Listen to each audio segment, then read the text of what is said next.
ஆண்களிடம் அந்த விஷயத்தை பார்க்கும் போது இயக்கமாக இருக்கும் சீரியல் நடிகை ரச்சிதா ஓபன் டாக்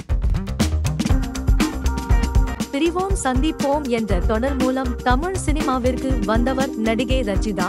முதல் தொடரிலேயே கருப்பு நிற தோற்றத்தில் நடித்து அதன் மூலமே மக்களிடம் ரீச் ஆனார்.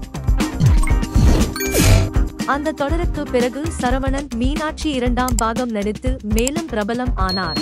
ரச்சிதா நடித்த தொடர்கள் அனைத்துமே செம ஹிட்டான். கடைசியாக கலர்ஸ் தமிழில் இது சொல்ல மறந்த கதை என்ற தொடரில் நடிக்க விஜய் டிவி பக்கம் வந்து பிக் பாஸில் கலந்து கொண்டார். அதன் பின் திருமண பிரச்சனைகளை சந்தித்தவர் தற்போது மீண்டும் நடிப்பில் பிஸியாக களமிறங்கியுள்ளார் என தெரிகிறது. சமீபத்தில் பேட்டி கொடுத்த சீரியல் நடிகை ரச்சிதா, ஒரு இடத்துக்கு கிளம்ப வேண்டும் என்றால் ஆண்கள் 5 நிமிடங்களில் கிளம்பி விடுவார்கள். ஆனால் பெண்களுக்கோ 30 நிமிடங்கள் வரை ஆகும்.